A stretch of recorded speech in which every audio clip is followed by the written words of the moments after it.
What's going on YouTube? It's your boy King Jack here, and today I'm going to be showing you guys how to beat any team no matter how good they are in NBA 2K20. And as you see, I was just casually playing Unlimited yesterday and I matched up against a fantastic team. He has Shaq, Lamar Odom, he has Kobe, he has all the Spotlight Sim players you need to get Kobe. So I mean, this guy has an absolutely incredible team, whereas I'm running my sort of budget hybrid squad. So this is definitely going to be a tough game. It's going to be a great gameplay, and I think you guys will really enjoy it. So make sure you like and subscribe, share the video, do everything you want. And yeah, we're going to get right into the video. And basically, this is a post commentary because I had to focus up for this one.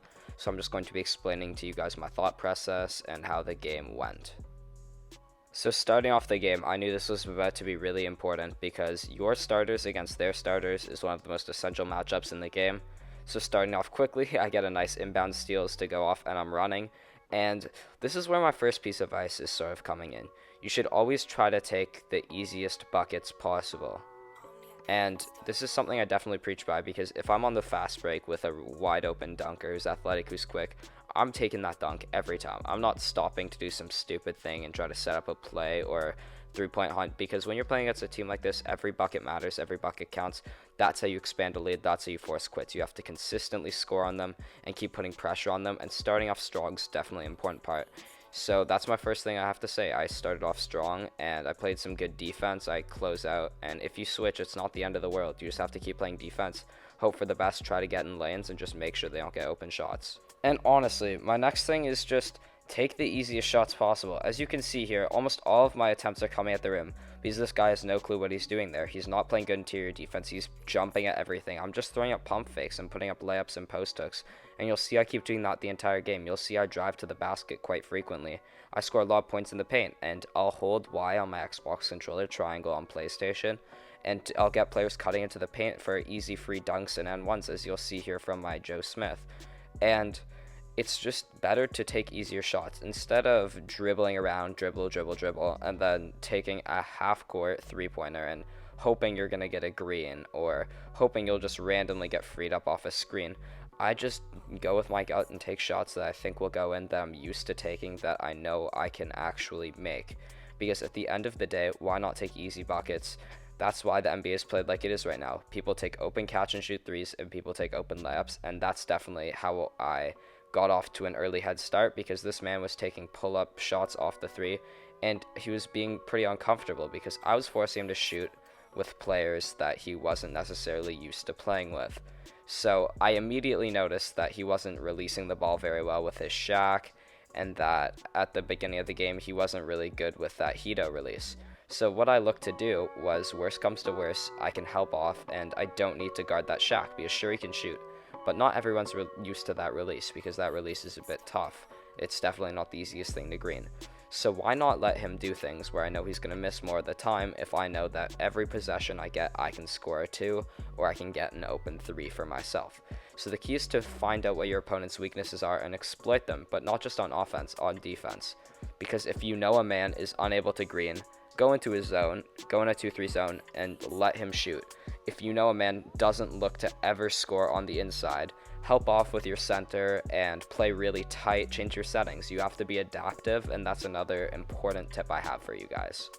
Now, the next thing I have to talk about is you have to really know your team and be comfortable with your team, because I think the main reason I actually beat this guy is because I knew my team better and I liked my team a lot better, and I pretty quickly was able to get an 8-point lead, 10-point lead, 12-point lead, 6-point lead, you name it, and that lead really stuck. And a quick note, I'm definitely not the best defensive player in this game or anything, but I held this guy to 9 points in a half, and I was still able to score 17, which is like, okay, not great. But 9 points, that's nothing, especially when you have range extender Shaq, MPJ, Hito. Like, this guy really has every card imaginable. I wish I had access to the cards he has, and I held him to 9 points. So this is just about determination, focus, and playing good defense and not getting in your own head. Was able to maintain it by knowing my players' animations. So I know how they dribble, I know how they shoot, and I know what type of dunks they're going to get, when they're going to get blocked, what means they're going to miss. You have to know the cues from your players, and you have to really be in tune with them. And something that goes with that as well is having a good bench, because this guy also had a great bench, but he's clearly someone who just had a stacked starting lineup, and was obviously pretty good with them, and they were all good players. But where he lacked was the bench, because he clearly had a preference for what players to use and play through, and that's where I really extended my lead, because I'm just gonna spoil it right now. I had a 17-point lead at one point in this game, and although it does get very tight and exciting at the end, it was definitely tough, and I had to work for everything. But I know my releases. I know that my Joe Smith can green if I give it to him wide open. I know for a fact that my Kristaps Porzingis is going to get hot, and I know when he can dunk, when he's going to get his blow-bys, and I got off to a very hot start with him from the get-go. And if I really want to, I can run my offense through my Dwayne Wade, my Walter Davis, because they both have money releases, and I completely trust them in the corners or up top or off dribble. So you just need to feel comfortable with your players. That's what's most important to me, to be honest, because as soon as you start to feel uncomfortable and you mentally give up and lose, then you're done. It's all about having the confidence to win, to beat any team, because I knew that this guy might be a better player than me. He might have a better team. But you know what? I know my team better. I'm more motivated. I'm more focused, and it ended up getting me the win. As you're sure I'm noticing, I am up 15, and my playstyle isn't changing because it doesn't need to at this point. I keep getting open cuts to the basket, I'm driving. I really suggest that you use a good freelance that you're comfortable with, such as, for me personally, Hawks 2018, but other teams that have good ones, well, 21 Delay is a good freelance, Point is a good freelance, so I recommend that you always have your players in the correct positioning, and that's a good way to guarantee that. But really, for me, just looking at what's going on, there isn't that much I need to change about my game style, because he's not adapting, and this is a game full of adaptation, and when things start to turn, they start to turn very quickly. It's a game of runs, and as you're about to see, this guy is going to go on a run eventually. He's going to give me a run for my money in this game, and it gets tougher for sure, but when you're maintaining a lead, always stick with what you know can score. Have your bailout options. That's what I'm going to refer to a few things as. So for me personally, in case you haven't noticed, I am a post scorer in Park, and I love to go to the post hook and post fade. So I take a lot of hooks with my 7'3" Porzingis, so I make sure I have a center that fits my playstyle. He has good hook rating, he has good badges for it, because it's a shot I know if in a pinch I need to get 2 points, I can get it every time. So make sure you know what your bailouts are, whether that's a pick and roll where you're looking to free yourself up for a peekaboo 3, whether it's a post hook, whether it's a drop step, whether it's literally just 5-outing and driving in with your point guard and dribbling around a bit. You have to know what's going to be able to get you a bucket for 2 or 3 points, and it's going to work 80% of the time. And you can't use that all game, because your opponent will catch on. As you'll see at some point, he does start to catch on, as I just hit a post hook here during the commentary, but your opponent eventually does manage to figure out what you're doing a lot of the time, and he starts to contest them, and that's when you have to have other options. You have to be a versatile player at this game, and you have to have multiple ways to score, and that was one of this guy's issues. He was just taking way too many transition threes, so I limited that.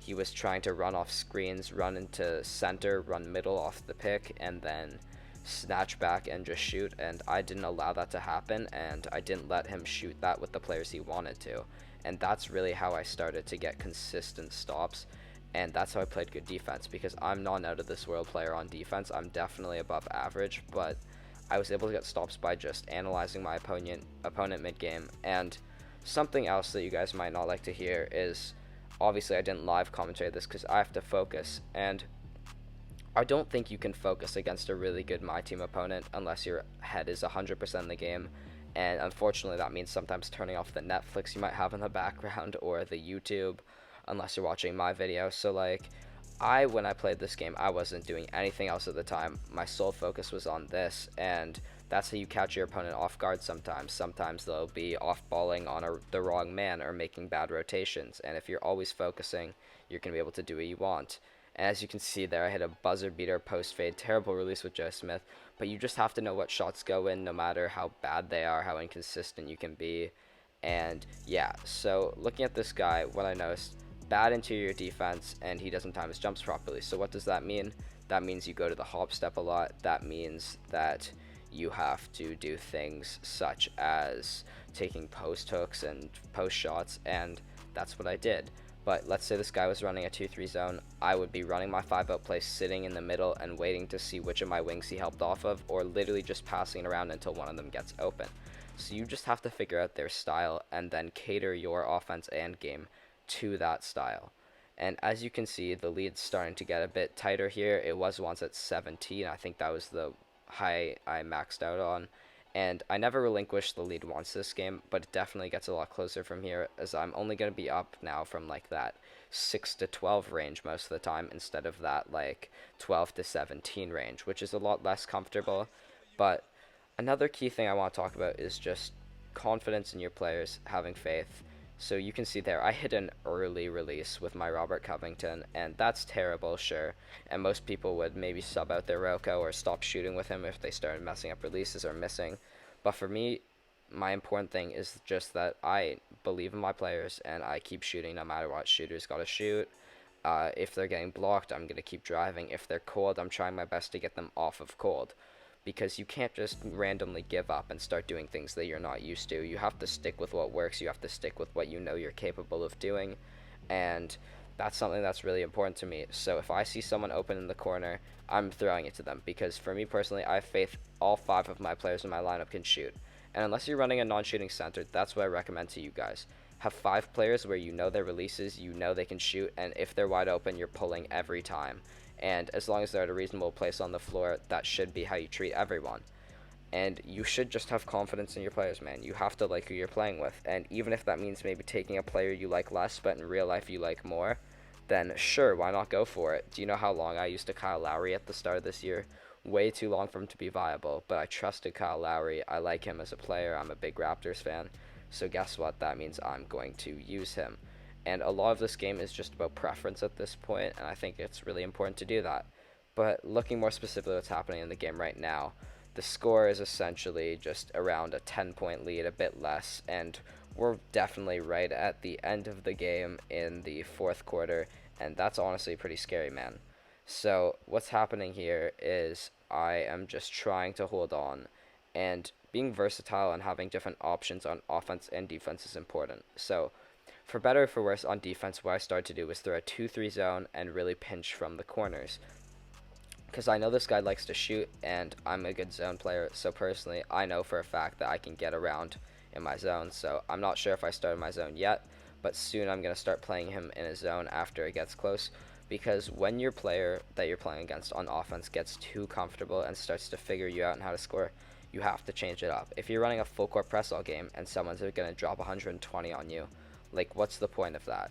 You have to try different things. So guess what? If I start to lose the lead, you best believe I'm going to try to put them in a trap or a press or a zone. Or if I already have them in a zone, you best believe I'm putting them in a man. Maybe I'm changing my settings a bit. But you have to have a few things you know how to do. You can't just only use and rely on one strategy, because chances are that's not going to work all the time.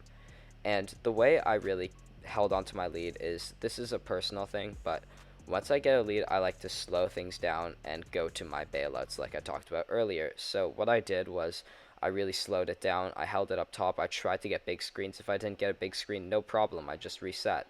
And I would just drive in with players such as Walter Davis, where I know they're not going to get blocked. I know they're going to try to dunk, and if they're not open, they're not open. I'll kick it out. But really what I was just trying here was to hold on to my lead, waste as much time as possible. And off the inbounds, you can get creative. You can bring down your wing or your center to try to get yourself to kill more time, because you know they're fouling out. And there's just plenty of things you can do. As you see here, I brought Walter Davis all the way down to buy myself a few seconds. But you just have to go with different things. This is a game where anything can really happen. He easily could have caught up and won this one, and his team definitely was good enough for it, but it was just sheer determination and will that kept me in this game, that allowed me to win. And that's what I want to see from you guys, and that's my biggest tip. You just have to be determined and focused, because you best believe I'm going for Glenn Rice. I do not have him yet. I'm like a third of the way there. I think I'm 4-0 after this game. I'm going to keep grinding a bit. But you know, I don't want to lose the game. I'm not going to lose the game. That's pretty much how it goes here. And as you can see, he keeps fouling out. And this is where I recommend you use the players you've had in your lineup the longest. So for me personally, Joe Smith I just got, so that was kind of dumb, me taking the foul with him. But I greened the free throws anyways because they're easy. But like putting someone at the line like Kristaps or Dwayne Wade, someone who's a good free throw shooter, Ice and Veins has that badge, and you just know them, you want to put them at the line. But yeah, this was pretty much the end of the game, guys. I was able to clutch up against a guy with a squad that probably cost 2.5 million VC, somewhere along the lines of that. And minus my Kristaps, my team is mostly free. Minus Kristaps and Dwayne Wade, I'm not sure who else I bought. I guess I spent money on Desmond Mason and other players. But yeah, basically that's the video, guys. I hope you really enjoyed. I hope you're going to like and subscribe, and I'll see you in the next one.